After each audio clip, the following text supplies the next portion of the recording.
Alors, Daf Kaf Aleph, au milieu du Hamoud Aleph, la Mishnah.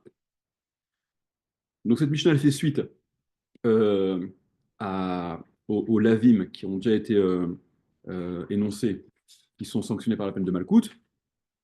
Et là, en fait, le cas que rapporte la Mishnah, il s'agit du tatouage. Le tatouage, il fait suite immédiate à ce qu'on avait vu dans la Mishnah précédente au sujet de l'interdiction de se faire des scarifications pour le mort. Vous vous rappelez, Vesseret la Nefesh, le Titenu Bachem, vous ne vous ferez pas de scarification d'entaille, etc. Et la suite du pasouk, c'est Urtovet Karaka, même chose. Alors, dit la Mishnah, Akotev Ketovet Karaka. Celui qui écrit Ketovet, donc de l'écriture, Karaka, c'est le principe du tatouage. On va expliquer ça désigne quoi. Katav Velo Kiaka. Si il a écrit, mais il n'a pas été Mekakea. Alors, Mekaka, le tatouage, le procédé, c'est soit du piquage, soit de l'incision, et ensuite on fait rentrer de l'encre qui va rester ad vitam aeternam en principe. Et donc c'est entre, je ne sais pas quels sont les termes précis pour définir l'épiderme, la peau, etc. En tout cas, c'est rentré en intérieur, de sorte à ce que ce soit visible, évidemment. C'est le principe du tatouage que vous connaissez tous. Donc la Mishnah dit, euh, Katav, s'il a écrit, c'est-à-dire s'il a mis de l'encre, Velo Kiaka, mais il n'a pas réalisé cette espèce d'incision pour permettre à l'encre de pénétrer à l'intérieur de la peau, ou bien Kiaka Velo Katav, il a incisé, mais il n'a pas écrit. Il n'a donc pas mis. Voilà. Eno Chayav, il n'est chayav Malkut, Ad Shirtov Veyeka, jusqu'à ce qu'il ne rêve que s'il écrit et que en plus il y ait l'incision qui permette à cette encre de pénétrer à l'intérieur de la peau et d'être visible pour la suite de ses jours. Alors, regardez là, dans la Mishnah, il ne faut pas lire comme c'est marqué Beyado, c'est pas Beyado, c'est pas avec sa main. Il y a une inversion du Yud et du Dalet.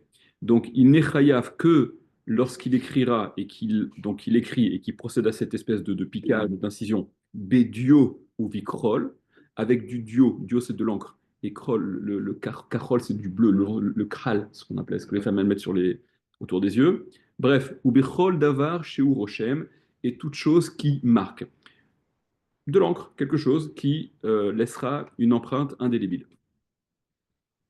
Rabbi Shimon ben Yehuda, Mishum Rabbi Shimon Omer. Rabbi Shimon ben Yehuda, au nom de Rabbi Shimon, dit Eno chayav, il n'est chayav, donc il n'est chayav malkout, ad tov sham et Hashem, que s'il écrit le nom. Chez Neymar, selon ce qui est dit, donc on va voir immédiatement ça signifie quoi. Hein. Chez Neymar, selon ce qui est dit donc dans la Torah, Urtovet karaka lotitenu bachem, donc une ktovet karaka, un tatouage, lotitenu bachem, littéralement, ne donnez pas en vous, ne vous faites pas de tatouage. Ani Hachem, je suis Hachem. C'est la conclusion du pasouk euh, qui fait donc suite immédiate à cette injonction-là, à ce lave de tatouage et qui est conclu par les mots Ani Hachem, je suis Hachem. Donc Rabbi Shimon ben Yehuda, au nom de Rabbi Shimon, dit que Nechayav Malkut, que celui qui s'inscrit précisément dans ce dont parle la Torah, c'est-à-dire interdiction de faire un tatouage Ani Hachem, je suis Hachem. Donc il faut écrire le Shem pour être concerné par la peine que la Torah prévoit. On verra que dans la Gemara, il s'agit non pas du Shem Hachem, c'est pas le nom d'Hachem, mais c'est le Shem, c'est le nom de la Avodazara. C'est ce qu'on va voir immédiatement dans la Gemara. Le Shem, c'est le nom de la Vodazara? Ouais, c'est le nom de la Genre, c'est Vodazara. comme Balpéor, truc, quoi, c'est la Par catégorie de. exemple, Ok, par d'accord. exemple. Ok. Alors, juste au niveau des Rishonim, il y a différentes. Il y a ceux qui disent, parce que l'expression dans la Torah, Ketovet Karaka, hein, si on prend l'expression telle qu'elle est ordonnancée, c'est Ketovet et Karaka. C'est l'écriture et ensuite l'incision. Donc, il y a ceux qui disent, je crois que le Rivan. C'est de Malachra, tu veux dire? C'est quoi ça? Non, non, non. C'est la façon de procéder. Regardez. Prenez le Rivan sur l'équivalent de Rashi, sur la Mishnah. Ktovet Kaaka, Kotev Trila al Bessaro Bessam au Bessikra. Il écrit d'abord sur sa chair, sur sa peau, quoi, avec donc une encre, etc. Ve'acharkar Mekakea Abassar Bemachat au Bessakin. Et ensuite, il va inciser la peau avec une aiguille, un couteau, etc. Donc lui, c'est l'ordre qu'il donne. D'autres Rishonim, dont le Rambam, disent que non, sa façon de procéder, c'est l'inverse. C'est d'abord on incise et ensuite on fait rentrer l'encre. Ok, je... continuons. L'Agmara. Amar les Ravacha Berede Rava les Ravashi. Il a dit Ravacha Berede Ravashi, Berede Rava les Ravashi. Il lui a posé la question. Adi Irtov Ani Hashem Mamash, c'est jusqu'à ce qu'il écrive Ani Hashem. C'est vraiment ça de ce dont il est question. Ce dont parle la Mishnah, ce que dit Rabbi Shimon, qu'il est chayav de la peine de Malkout dans son tatouage, que s'il écrit Ani Hashem, c'est ça ce qu'il a voulu dire? Amarli lui a répondu non. Lo, non. Kedetane Bar Kapara, c'est selon ce qu'a enseigné Bar Kapara.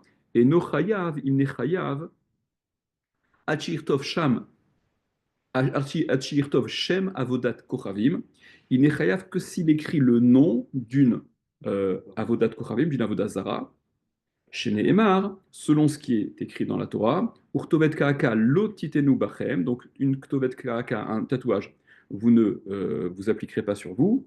Ani Hashem, je suis Hashem.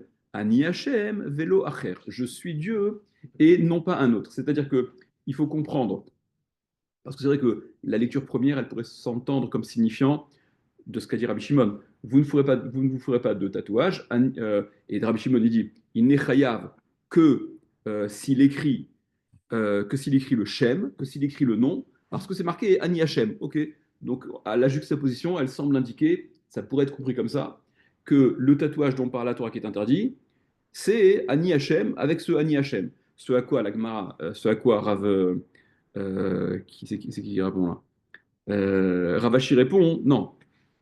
L'intention, la kavana de la Torah en disant ça, c'est parce que je suis Hachem. Alors c'est exclusif et écrire un nom qui irait à l'encontre de ce je suis Hachem, il te fait transgresser le lave de tatouage et donc avec la peine de Malkout, d'après Rabbi Shimon, avec la peine de Malkout, que lorsque tu as écrit ce qui va à l'encontre justement de ce Ani Hachem, et qu'est-ce qui va à l'encontre de ce Ani Hachem? Ben, ce serait le nom d'une autre divinité. Voilà donc ce qu'explique Ravashi. Le Rivan rapporte que l'interdiction, même pour Rabbi Shimon, hein, évidemment, l'interdiction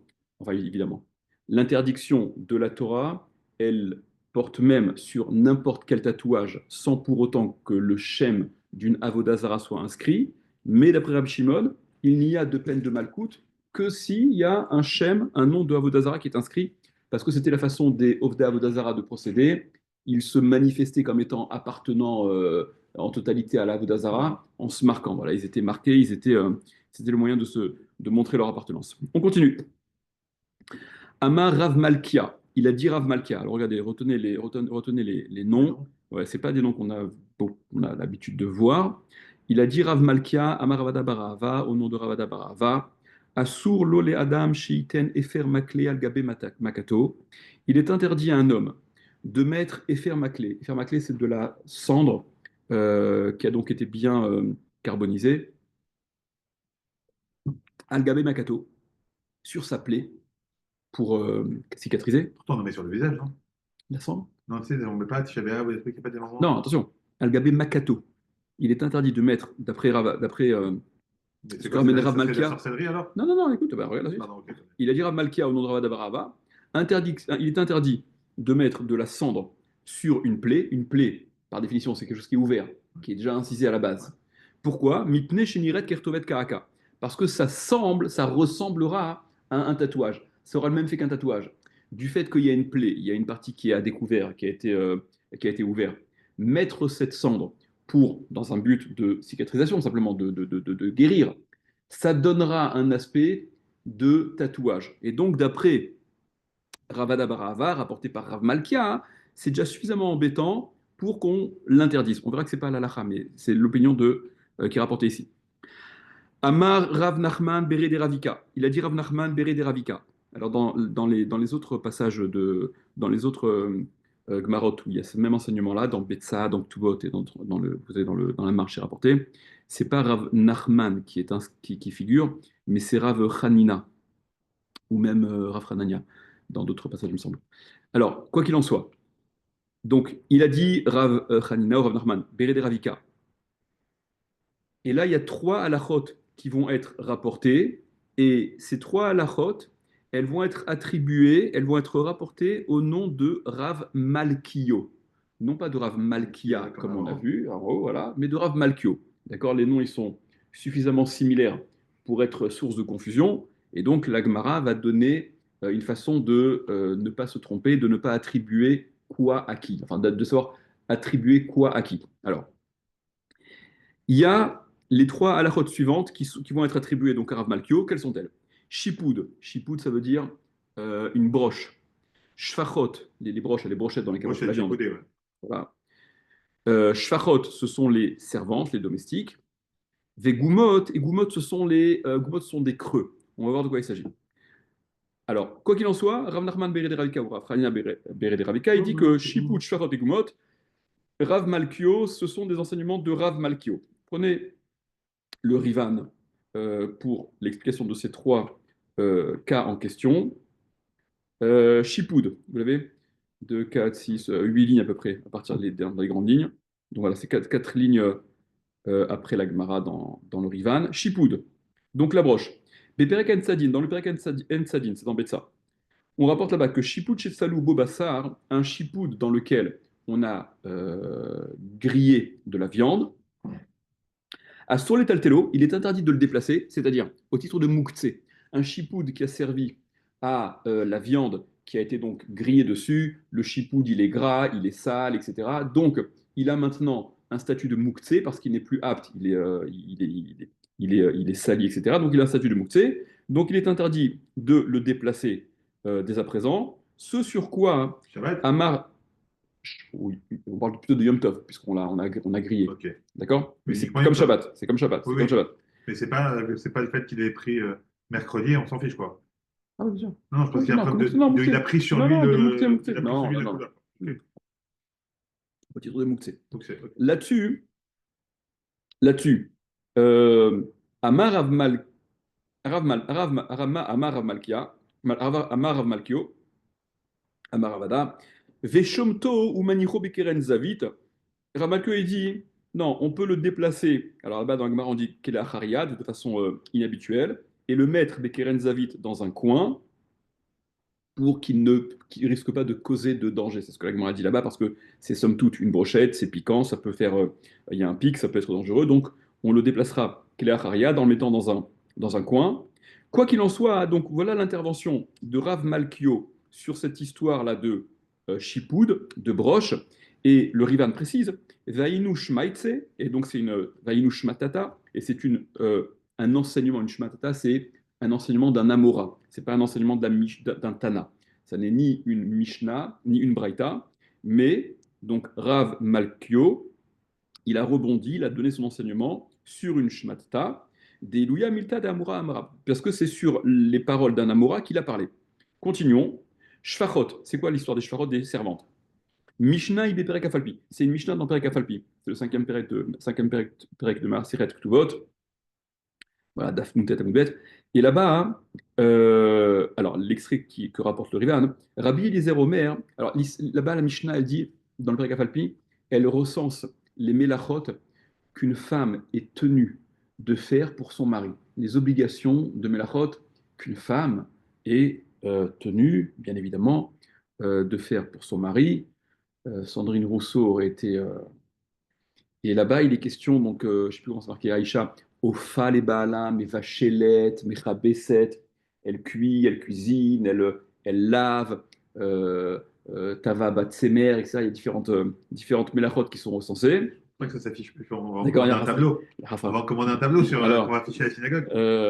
et la Mishnah poursuit en disant, hein, selon la dot qu'elle va apporter cette femme qui se marie, les domestiques qu'elle va apporter, les shfachot qu'elle va apporter avec elle à demeure, si elle en amène une, donc elle est dispensée de faire ceci. Si elle en amène deux, elle est dispensée de faire ça et ça. Et si elle en amène trois, et si elle en amène quatre, elle est dispensée finalement de travailler parce que voilà, elle a amené suffisamment de shfachot pour être dispensée de mettre la main à la pâte. Et là-dessus, Rabbi Eliezer Omer, c'est dans la Mishnah là-bas, Rabbi Eliezer Omer, a filou nisalo mea, même si elle lui a rentré 100 shfachot, d'accord? Même si elle lui a rentré une armada de shfachot, donc elle a vraiment pas de quoi faire, eh bien dire Rabbi Eliezer, elle est tenue de travailler. Et là-bas, dans la Mishnah, Incroyable. il y a les deux versions qui sont rapportées. C'est que il dit Abatala mevi à l'idée shimum, parce que la batala, le fait de ne rien faire, l'oisiveté, ça mène au shimum, à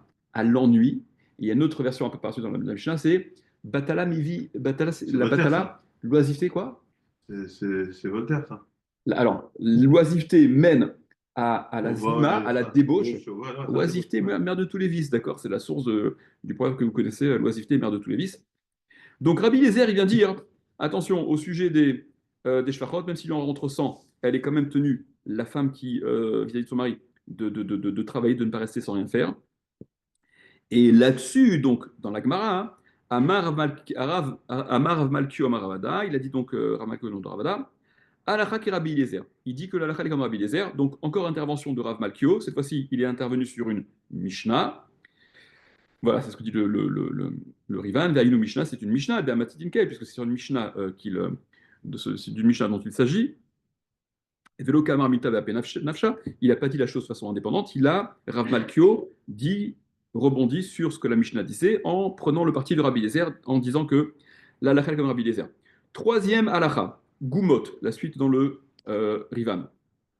Alors, Goumot, c'est au sujet, pour une fille, elle devient bat mitzvah, elle devient adulte, enfin, Nara, 12 ans, etc. En tout cas, à partir du moment où elle a les signes de puberté, les signes de puberté, c'est quoi? C'est lorsqu'elle a deux poils, donc ce qu'on appelle les poils pubiens, et ces poils-là, ils doivent être sur une surface de la peau où il y a une espèce de creux. D'accord? S'il n'y a pas cette espèce de creux duquel sort le poil, alors je ne sais pas comment, est-ce que c'est un nom ou pas en français, cette espèce de creux, mais peu importe. Le bulbe à l'intérieur, peut-être là, qui tire vers l'intérieur, je ne sais pas, peu importe. En tout cas, il y a une espèce de creux à la racine de ce poil. Et s'il n'y a pas ce creux-là, c'est simplement du duvet, donc c'est pas signe de poil de puberté. Et donc au sujet de ces goumottes, de ces creux, le Rivan, Benida, donc dans ma Maseret Nida, Beva Siman, dans le Perek Basiman. Rabbi Chelbo Amaravuna, il a dit Rabbi Chelbo au nom de Ravuna. Shte Seharot chez Amrou, les deux poils dont on parlait les Chachamim, pour définir que on est dans le passage de cette maturité-là, donc signe du passage à l'âge adulte. Tsarir chez Beikaran Gumot. Il faut qu'il y ait à leur racine, Gumot, ces espèces de creux. D'accord? C'est pas une surface tout à fait plane. Rav Malkio Amaravada Barahava, et il y a Rav Malkio là aussi qui intervient et qui rapporte donc au nom de Ravada Barahava. Gumot, Afalpichen Bossearot. Les Gumot, la présence de ces Gumot, de ces petits creux, euh, même s'ils sont sans poils, sont suffisants pour être révélateurs du passage à l'âge adulte, parce que les poils ont pu s'arracher, tomber, disparaître, peu importe, mais les goumottes en soi, c'est déjà suffisant. Donc, je reviens à la Gemara, à Botaï. Vous voyez que ces trois halakhot qui n'ont strictement rien à voir avec ce qui est Ouais. d'accord, mais c'est simplement trois halakhot sur lesquels, d'après euh, d'après Rav Nachman, Rav Hanina, Bereder Ravika, c'est Rav Malkio qui est intervenu, c'est Rav Malkio qui a donc dit au sujet de Chipoud, des broches, par rapport aux histoires de Mouktsé, qu'on pouvait les déplacer, par rapport au Shvachot, qui a relevé, qui a abondé dans le sens de Rabbi Eliezer, en disant que la halakha était comme Rabbi Eliezer, que de toute manière, une femme, même si elle rentre avec elle une armada de Shvachot, elle est tenue de faire un travail, un minima. Là-bas, il me semble que c'est le cas de Tava Batsemer, il me semble, de travailler la laine, broder la laine. Et le troisième halakha, des Goumot, histoire des creux, qui est révélateur du passage à l'âge adulte. Rav Malkio, tout ça c'est Rav Malkio. Ensuite, il y a d'autres halachot qui sont attribuées, elles, à Rav Malkia. Ok? Quelles sont-elles? Blorit. Alors, Blorit, c'est dans Maseret Avodazara. Blorit, c'est la partie avant de la chevelure que les Ovdei Avodazara se laissaient, ils rasaient tout le reste, et ils laissaient uniquement l'avant. C'était une façon aussi de manifester une pratique d'Avodazara. Prenez, alors, dans la Gemara déjà, Blorit, donc cette Blorit, cette espèce de banane là, Effermaclé, Effermaclé, on en a parlé juste avant, au tout début, c'est la cendre qui a été, d'après Rav Malkia, qui a rapporté Ravada Barahava, il était interdit de mettre sur une plaie parce que ça laissait ensuite, c'était trop sujet à confusion avec, avec un tatouage. Vegvina et le fromage. Donc ces trois dernières halachot, là, ces trois points, Rav Malkia. C'est Rav Malkia qui en est la source, qui en a parlé. Prenez le Rivan, Blorit. Beperek el Mahamidin, dans le Perek el Mahamidin, Be'avodazara, dans le Maseret Avodazara. Talou Rabbanan l'a enseigné. Oved Kochavim Amistaber Misraël, un goy qui va se. Un Oved Kochavim, donc un idolâtre, qui se fait coiffer par un Israël, et arrive le moment de laisser cette partie pour la Avodazara de cheveux. Alors c'est embêtant, le Israël ne peut pas participer à ce qui est la façon d'agir pour la Avodazara. Donc il doit se retirer avant d'arriver dans cette zone-là qui est réservée à la Avodazara. Quelle est C'est-à-dire la qu'il peut pas être, mesure, hein? il peut pas être au départ des préparatifs. Ben, c'est ce qui est Est-ce un que peu, c'est... ce qui est un peu étonnant, c'est que on lui met une espèce de limite. Il ne pourra pas couper jusqu'à une distance minimale de cette zone de la tête qui est en principe laissée pour la Dazara. On se demande pourquoi le type il va chez se faire couper chez le juif. Mais D'accord. d'accord. Mais justement, pour qu'il ne soit pas, qu'on ne mette pas à son compte en totalité ce qui a été fait, il le coupe de façon normale. Et quand il arrive dans la zone qui est délicate, il se retire avant d'arriver jusqu'à cette zone précise. Donc là-bas dans l'Agmara, l'Agmara dit Vekama, et c'est quoi donc combien, à partir de combien il doit se retirer de cette zone de cheveux là qu'il est censé laisser pour la Vodazara à Marav. Alors moi dans les anciennes marottes là, j'ai marqué chez moi à Marav Malkio, chez vous aussi je crois, mais il y a une c'est pas Rav Malkio, c'est Rav Malkia. D'accord, il faut corriger pour ceux qui ont Rav Malkio dans Rivan, c'est pas Rav Malkio, c'est Rav Malkia. Il a dit Rav Malkia, parce on est passé à Rav Malkia maintenant. Amar Ravada au nom de Ravada, Shalosh et Tzbot. Il faut laisser trois doigts, l'équivalent de trois doigts, une surface de trois doigts, avant d'arriver dans cette zone qui est donc réservée à la Vodazara. Les Cholrouar de chaque côté. Et Vainu Matnita. Et là, donc, on est sur une breita, puisque c'est sur un Tanour Rabanan, donc un enseignement de Tanaïm, sur lequel Rav Malkia réagit et donne la mesure à respecter. Et faire ma clé, comme on l'a dit tout à l'heure, d'accord. Alors, Efermakle, Acha Shmata. C'est une shmata. C'est une shmata. L'histoire de Efermakle, c'est un enseignement de Amora. Il ne rebondit pas sur une Mishnah ou sur une Braïta. Et passer au Rivan d'après, Gvina, donc Gvina, le fromage, troisième halakha qui est rapporté au nom de Rav Malkia. C'est quoi l'histoire du fromage? Nami ben Mahamidin de Katalim ben Mishnah, c'est aussi dans le Perek En Mahamidin, donc c'est aussi dans Avodazara, la Maseret Avodazara qu'on a cité juste avant pour l'histoire de la blorite. Des Katalim ben Mishnah, on a enseigné dans la Mishnah là-bas, Vegvinot betunaiki ou Bagmara maïtama, que les fromages des goïms on ne peut pas les consommer. La Gemara demande là-bas pourquoi on ne peut pas les manger. Amarav Malkia, il dit Rav Malkia, Amarav Aveda, au nom de Ravada. Mipne chez Machlikin, etc., parce que ils, ils, ils étalent, ils passent sur la surface du fromage de la graisse de chazir, de la graisse de cochon. Ok. Voilà pourquoi les gvinotes des Hakoum rapportés Rav Malki, enfin ces gvinotes-là, ces fromages-là sont interdits. Vainu Mishnah des Amatnitin Kae. Donc ça c'est une Mishnah, c'est-à-dire c'était sur une Mishnah que Rav Malkia a réagi. Revenez à la Gemara. Ok. Donc ces trois derniers points, Blorit, l'espèce de couple là, pour la Vodazara, et faire maclé, la cendre qu'il est interdit, d'après lui, de mettre sur la plaie parce que ça laisserait croire que c'est d'un tatouage qu'il s'agit. Vegvina est donc le fromage qu'il est interdit de consommer des goïms parce que ils ont été enduits de graisse de chazir. Ça, c'est Rav Malkia. Donc, ces enseignements, trois enseignements qui ont été mis au compte de Rav Malkio et trois autres enseignements qui ont été mis sur le compte de Rav Malkia, là-dessus, il y a Rav Papa qui vient et qui dit Rav Papa Amar, Matnitin ou Matnita, Rav Malkia.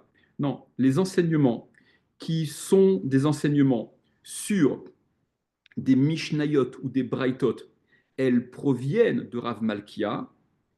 Shmateta, mais les enseignements qui sont indépendants de Mishnayot ou de Braithot, qui ne sont pas issus de ce que les Tanaïm ont dit, mais d'Amoraïm, Rav Malkio.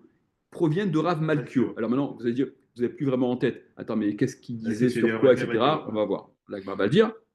Alors, Vessimaner, déjà, avant de remettre de l'ordre, Rav Papa, il dit Vessimaner est ton signe, c'est-à-dire que tu as un moyen mémotechnique de te souvenir que tu dois attribuer ce qui est de la Mishnah et de la Braïta à Rav Malkia et ce qui n'est pas de la Mishnah et de la Braïta à Rav Malkio. Vessimaner, Matnita Malketa, que Matnita, la Mishnah, Malketa, c'est la reine. Alors, qu'est-ce que ça veut dire la Mishnah, c'est la reine. Regardez, prenez le Rivan là encore. C'est joli en tout cas. Ouais, Matnitin ou Matnita, c'est à la fin de la ligne.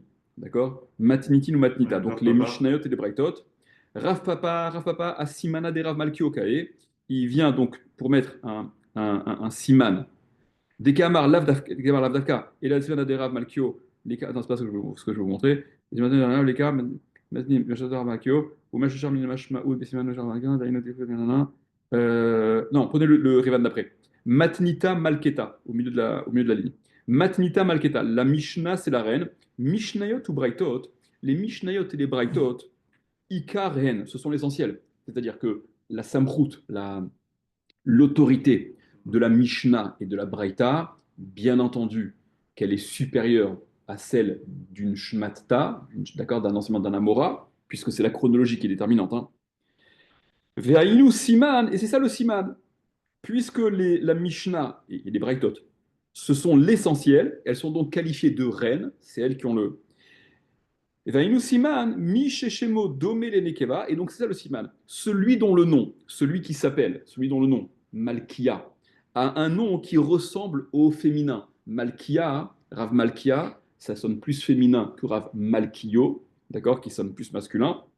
Eh bien, Mokminan Kulumatnita, c'est celui qui a un nom qui a une consonance féminine, à qui on attribue les enseignements qui portaient sur des Mishnayot ou Braitot, d'Avuna Milachon Nekeva, qui sont également Nekeva, qui sont aussi des termes Nekeva, féminins.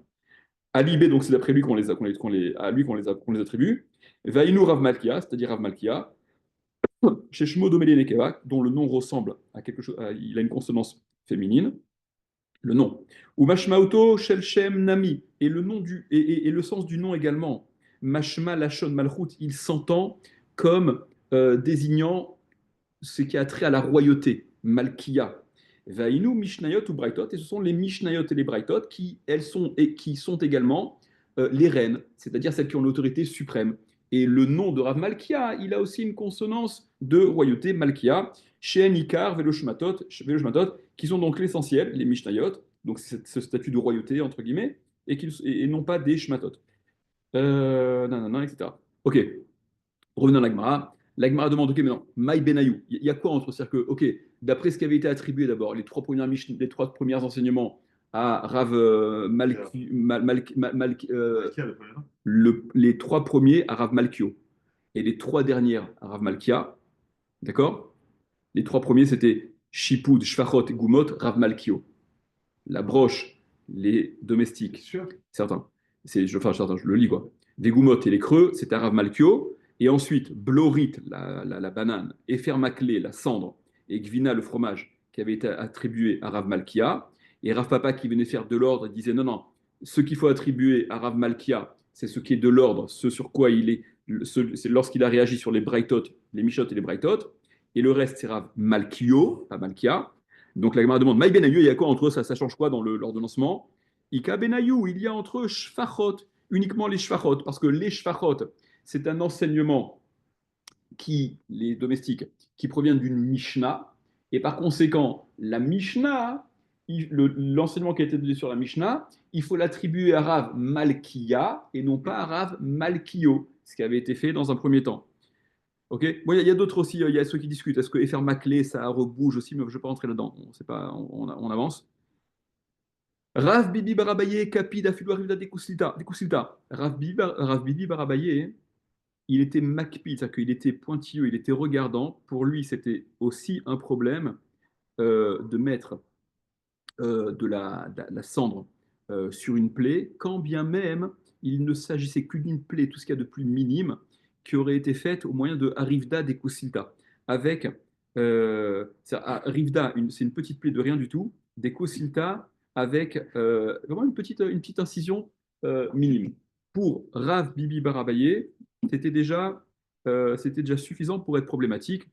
Ravashi Amar, et Ravashi dit, Kol makom sheyesham maka, tout endroit où il y a une maka, où il y a une plaie, makato, mochachat, on corrige, alave, la plaie, elle est probante et elle montre bien qu'on n'est pas dans un cas de tatouage.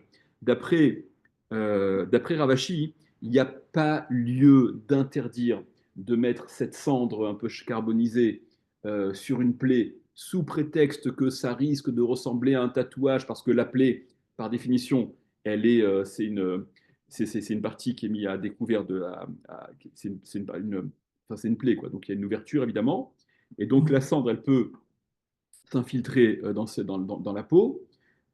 Et il y a ceux qui veulent interdire parce que c'est déjà trop proche d'un tatouage, ça ressemble, on risque de faire l'erreur. Ce sur quoi Ravashi vient dire, non, la maca qui est là, elle démontre bien qu'il ne s'agit pas d'un tatouage, mais qu'il s'agit d'un moyen de guérir, de cicatriser cette plaie. Donc ça ne pose aucun problème. Prenez le Tosot en haut à gauche là. Ravashi Omer Makato Mochatalav. Ravashi dit que Makato, sa plaie, elle est Mochatalav, elle prouve bien, elle est probante, elle montre bien que il ne s'agit pas d'un tatouage, mais d'une thérapie, d'un traitement. Vechen alacha, et comme ça, il a alacha d'Istosfot. Le Rif aussi, il est posé comme ça, le Rambam aussi. Voilà, ça c'est, on a fini cet extrait de Gemara. On commence la Mishnah d'après. On attaque la Mishnah d'après.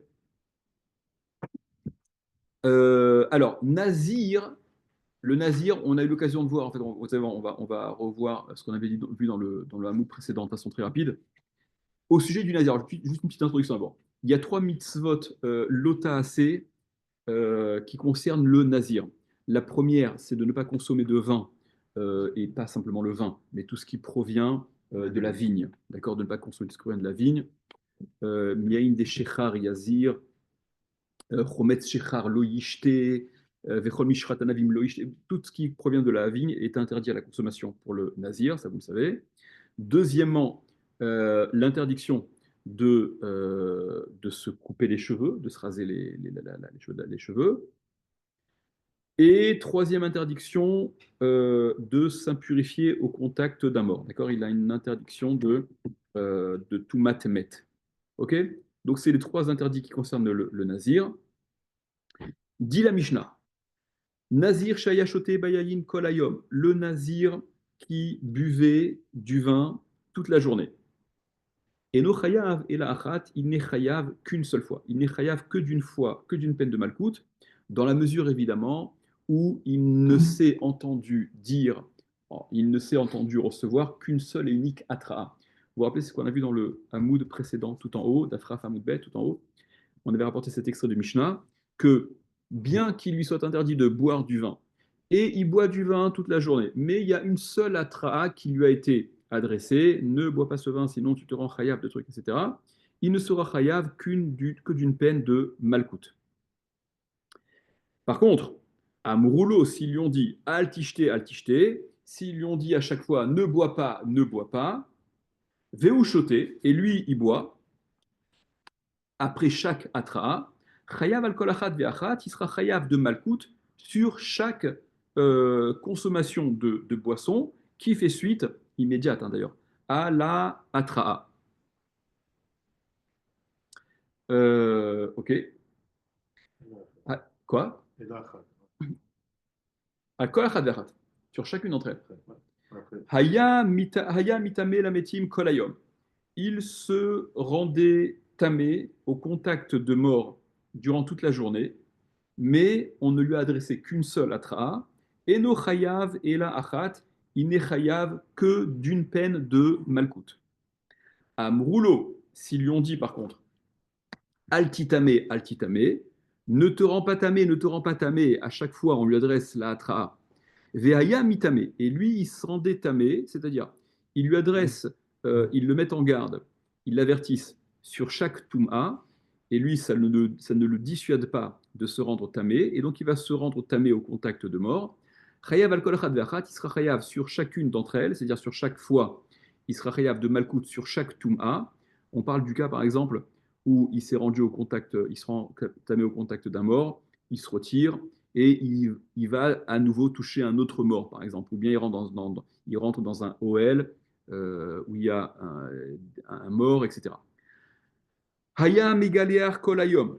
Donc maintenant on passe, donc on a vu là les deux, on a vu déjà les deux interdits, la consommation de vin, l'impurification, le fait de se mettre au contact de Toumatmet, et enfin on passe au troisième interdit qu'il transgresserait, à savoir se raser les cheveux.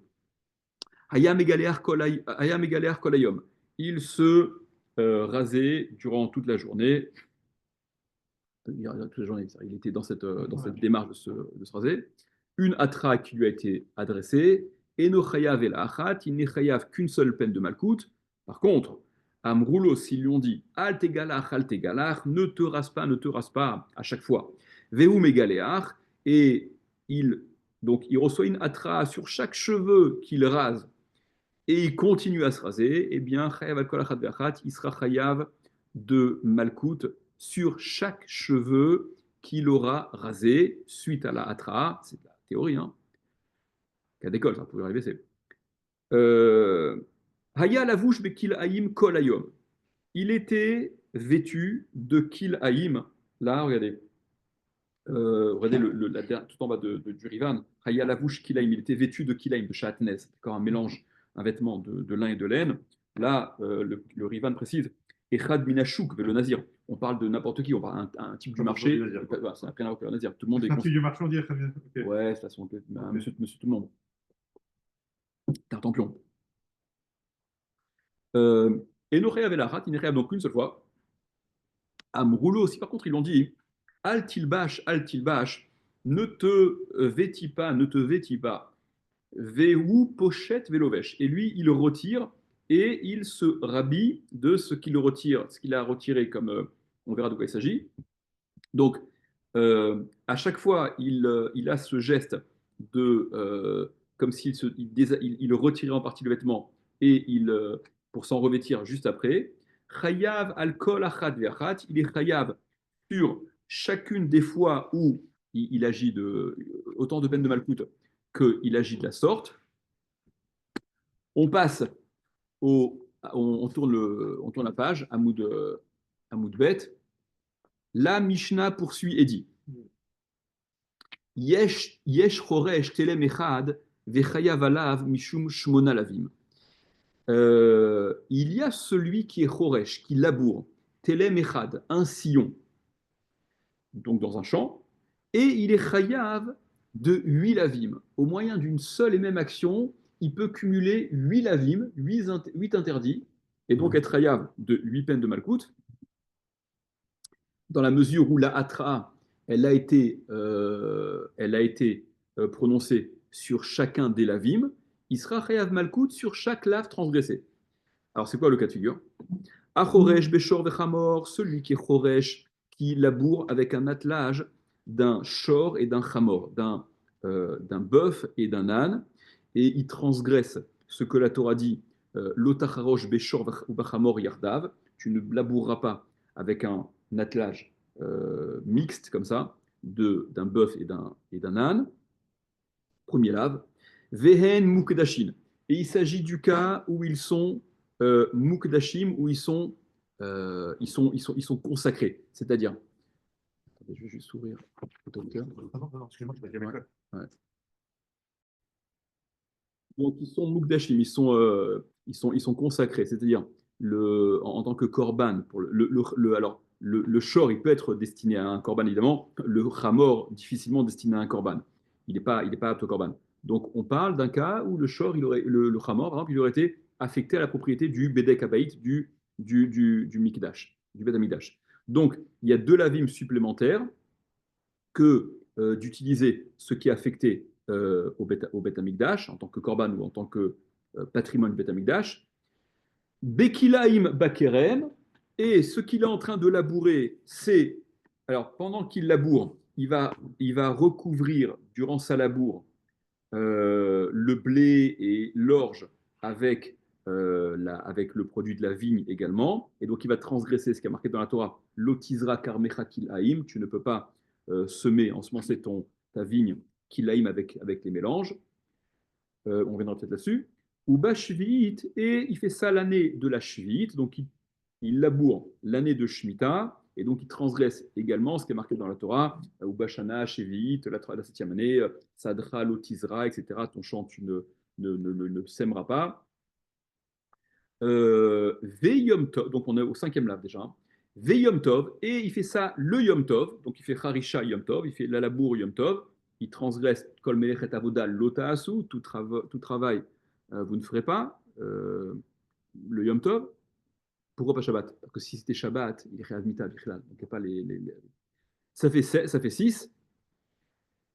Vechohen venazir bevet atum'a, et il s'agit d'un cas où il est Kohen, le type, et il est en plus nazir, et que cet endroit de labour, c'est un endroit où il y a d'atoum'a, il est dans un endroit où il y a des morts, dans un cimetière, un truc comme ça, et il laboure là-bas, donc Kilaim, c'est la totale, donc il sera entamé à double titre en tant que Kohen et en tant que nazir. Hanania ben Chachina Yomer, Hanania ben Chachina, il dit Afalovesh Kilaim. Non, tu peux rajouter encore un lave supplémentaire pour cumuler non pas 8 seulement, mais 9 lavim, dans le cas où lui-même est vêtu, est vêtu de Kilaim, d'un vêtement Shahatnez. Amroulo, ils lui ont dit, juste une amisha, Amroulo, ils lui ont dit, les Chachamim, donc à Hanania ben Chachina, et nos Hachem, il lui dit non, ça, cette peine de malcoute de celui qui est vêtu de Kilaïm, ça n'a rien à voir avec le fait de labourer. Nous, ce qu'on a recensé comme lavim, c'est que dans cette démarche de labour, il va accumuler 8 lavim. Là, ce que tu viens de dire, ça n'a rien à voir avec le fait de labourer. À Marlem, il leur a répondu Afloha Nazir ou Hachem? Ben, le Nazir non plus, ça n'a rien à voir. Le Nazir et le Kohen que vous avez compté dans le compte des 8 lavim, le Chiyuv n'est pas au titre de la Harisha non plus. Pas parce qu'il est Choresh, pas parce qu'il laboure, c'est parce qu'ils sont entrés dans un endroit de Touma. Mais alors, comment les Khamim s'arrangent-ils avec ça? Les Khamim, eux, pensent que puisqu'il est impossible de labourer, puisque on ne peut pas faire labourer dans un endroit de Touma qu'en entrant dans cet endroit de Touma, hein, donc même le chiyuv du Kohen et du Nazir sur la Touma, elle fait suite à la Harisha, à cette action de labourer. Et c'est pour ça que le Kohen et le Nazir, ils sont inclus dans le recensement des 8 lavim qui rentrent dans cette démarche, dans cette pratique de labour. Voilà.